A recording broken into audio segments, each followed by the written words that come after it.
Previously on Resident Evil Revelations. Raymond, that's you, isn't it? Still hurting, cadet? No, I can still fight. That's the spirit. I guess you've thought of everything. But even the FBC may not be able to cover its tracks on this one. Let the heavens scorch the earth with justice. Raccoon City all over again. And Terra Grigia is no more. Looks like we both were too late. Both of you. Look. Abandon hope, all ye who enter here. Abandon hope? He's quoting Dante. I'll find you, Jill. I promise. And with that, ladies and gentlemen, welcome back to Resident Evil Revelations, where you will be joining me as we go to one of my favorite episodes of this entire game, A Nightmare Revisited. So I will elaborate a little bit further on that later, but at this point, I just want you guys to focus on the incredible overdramatic acting of this next cutscene. It's absolutely hilarious. We are Veltro, vengeful messengers from the depths of the Inferno. Terrorists. We killed these bastards already. It looks like you missed a few. And they're on this ship. And now they want to use the virus to stage another attack. They seek the truth about Terra Grigia and vengeance. Okay, understand the gravity of the situation, how serious everything is. But that was just awful. The whole ship's out of power. Oh, you don't say there. Ship's running on emergency power. Oh. But the comm system needs the main power. Oh, wow. We Okay. need to bring the engine room back online. That won't be easy.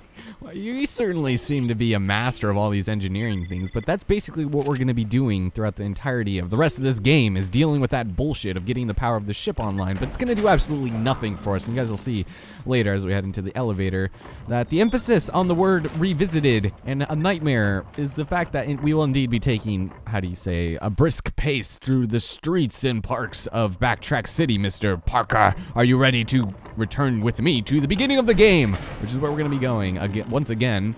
However, first, what do you... Okay. You might need it. Well, thank you. Like you said, turning on the power won't be easy. Well, gee, thanks for helping us out there, man. Just keeping all the Iron Anchor keys to himself.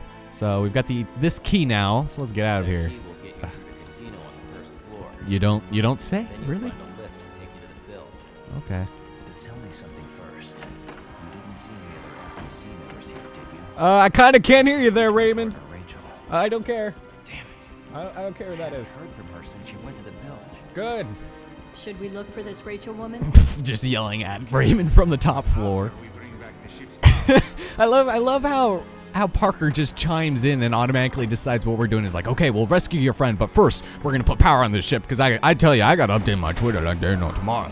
I'm just kidding. I don't know. That wasn't even like an attempt at a Parker voice. But anyway, you notice here we are heading off to the solarium because at this point it will indeed have been purified at this point. So we're gonna head off over there and make out with the goodies that are there because it's just mostly ammo. But there's also some ammo cases that we're gonna go ahead and grab as well as a handprint. So it's a good idea to get this out of the way because I'm not exactly sure how late we'll be able to actually be able to get this. But this is probably the earliest. So there's some ooze over here we can go ahead and scan. Now here's a Resident Evil first, ladies and gentlemen, that has not been in a Resident Evil game, I think, because I haven't played all of them. Read the cannon. Here we can actually jump into the pool and go swimming, ladies and gentlemen. And if you thought the on-land controls were bad, then aren't you in for a treat? These ones aren't really that bad. It's just kind of annoying controlling the camera, since usually when I swim, I use the camera to control my character, which is diving. I hate how diving and the action button are the same, but here we Parker just dives up for air directly where I was half a second ago. I swear to God, Parker has absolutely no boundaries when it comes to personal space. It's just unbelievable, especially in the water. Like, he gets in your way so much, it's not even believable. So here we have handprint number 15. Or I think it's 15. So we'll go ahead and grab that. Hopefully it stays grabbed, because if you guys remember last time, it kind of sucked. Here we got a machine gun ammo case for a weapon we don't even have. And, okay, nothing else over here, I think. So, okay, so if that is where we started, then we're going to actually have to go off to the right here. Now, okay, get ready to watch this, you guys. Here we got this little hole we can dive into in the center here. And watch Parker. Just watch. This is going to be unbelievable. Wait here, Parker. Jump in. Give a second to... Look at that. Look at that. He just jumps in not even a quarter second after we're able to recover from a 20-foot fall into a, you know, it's unbelievable. Like, his pathfinding is ridiculously accurate to a degree where it's almost unpalpable. But anyway, come up here and start collecting some stuff. All right, so here we've got some shotgun ammo, I think, right? Yes, shotguns. It's a good place to hide in front of that pole. And then we got some custom parts. I just wish it told you, like, what it was when you got it. It just says custom parts every time. And if you guys didn't notice, illegal custom parts will always be gold because in the land of Resident Evilness, gold is outlawed. And if you have it, that is a sign of a criminal, what is criminality? I don't know. It shows that you're a bad guy. I don't know. But over here, we've got nothing else to scan except for that ooze over there. So we'll pick up some rifle ammo. And then for the last of it, we got shotgun ammo. We don't ever have to return here ever again. So we'll go scan this. Make sure you're scanning those because if you 69 because as you're scanning more and more ooze monsters, their values decrease substantially because by the end of the game, you'll be getting one, if not none, for scanning just your regular guys, even the claw monsters, which are probably the toughest guys we've seen at this point, but there'll be a lot more enemies. We just got some Magnum ammo, and I just gotta say, the Magnum is probably... Okay, I should probably start with the story since we've got kind of a long way before we get to the very bottom. Just a couple days ago, I went on a trip, and for whatever reason, I decided I wanted to take my Nintendo 3DS, and it was okay. It wasn't a long trip. It was just a 3-hour trip there and a 3-hour trip back, and I went and visited a friend of mine. She was actually my best friend's ex-fiance, which is kind of a weird thing to say. So I went out and hung out with her, and I hung out with all of her friends. Oh, he didn't even decide to join us. I went out and hung out with her and her friends, and it was so awkward. But we did like more things than I've done in like the past 5 years.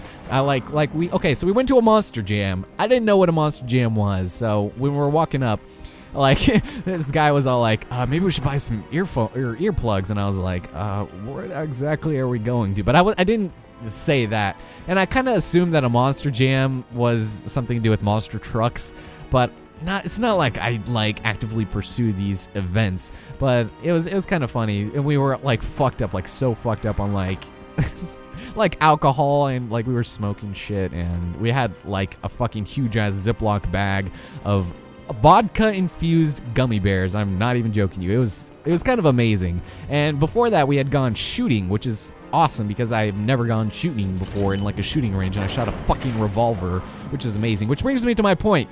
While I was driving there, and I picked up the Magnum Python that we had in this, or that we'll get later. Sorry, we get a Magnum, and I decided I'm going to use the Magnum instead of the shotgun. So my primary weapons of choice will be the rifle, the Magnum, and the assault rifle, which we'll be getting. Well, the assault rifle, when I say that, I mean it's a machine gun, but it's more like an assault rifle.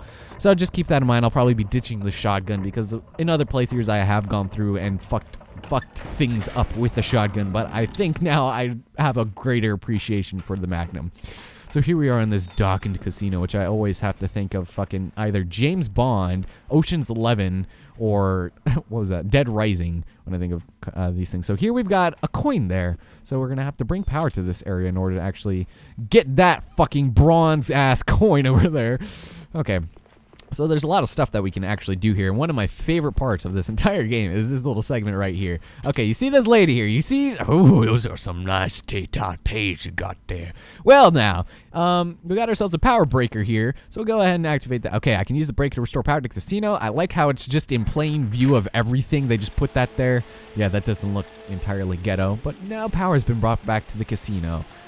And water is rushing, and there's fish in the water, and the casino sign is flashing money. Greed! But back to the tete-a-tetes. They have things like casinos. Oh, nice of you to join us there, Parker. I didn't see you for the last 5 minutes when I was telling my sweet-ass story. Glad you can drop in. Okay, so it looks like I placed coins here. This is a little puzzle that isn't really that hard. Okay, back to the tete-a-tetes for the final time. Take out your scanner and scan them with our 69 percentage. And ladies and gentlemen, you find an item in their breasts. Guess what we find? A single Magnum bullet. I love that so much. I don't know. I feel like I said that really homosexually, so I'll rephrase that. I fucking love that shit! we got ourselves a nice little notebook here. Okay, casino staff report. This is kind of important. I finally found out how to bypass the security on the VIP room. That room's reserved for all the high rollers, so I've always been curious on what goes on in there. Because what's going on, it's in there. It's so easy. All you have to do is feed coins to the casino girl next to the door, and you can bypass any security. You have to hit the precise weight, 107 grams. Small price to pay for access to the VIP room. You don't say. So that's actually kind of an annoying little puzzle that we'll have to deal with. It's not really annoying. It's just unnecessary almost. It's like, okay, you have to put coins on, but hey, we got ourselves another handgun ammo case. You know how I knew that? It's because it's red, and all ammo is color-coded in this game, which means that if you were colorblind, you'd be screwed. So over here, we got some of these vacant things. It's right there. Okay. So vacant things. I meant to say vacant casino machines. I don't fucking know. So, oh, okay. Just want to make sure we got it because we don't want another incident of what happened in the last episode where the thing didn't goddamn save. That, I don't know how that happened. That's the first time it happened to me. So we got ourselves a red herb over there. Don't really need it, though, because we're kind of filled up on everything. So what we're going to have to do, okay, get ready for this. We got to press this button here, and you just be prepared because, oh my god! They're turning into little Jaws monsters! So here we've got Gigios. I don't know how to pronounce it, but kill them as fast as you can. It usually takes like 2 or 3 handgun bullets, but I just like using the rifle because it's a lot more accurate in my opinion to kill these guys, especially since their movement isn't really that bad. So we've got these assholes, these demented Magikarp who know more than splash. They know goddamn scary face and bite, and I'm gonna rape your face. Alright, can you kill him, Parker, or do I have to do it? Looks like I'm gonna have to do it. Where are you, buddy? I'm having some fish sticks to— oh, he's— okay, there we go. It's hard to tell when they die, because their death animations look like they're still alive. Alright, so— yeah, because fishes make so much noise. So we've got a bronze coin. Now, can you guess what we do with this strange-looking coin? Why, we put it in a slot machine and we play. We gamble until our heart's content. Do you know what the lowest-ranking coin could possibly win us? Can't use that one. Let's go use this one over here. That's more brightly lit up.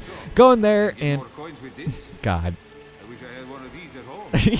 God, I never understood why people would have like casino slot machines at their house. It's not like they'd be able to get other people's money. So you use it and you win money. You got— wait, you get 1 coin? What?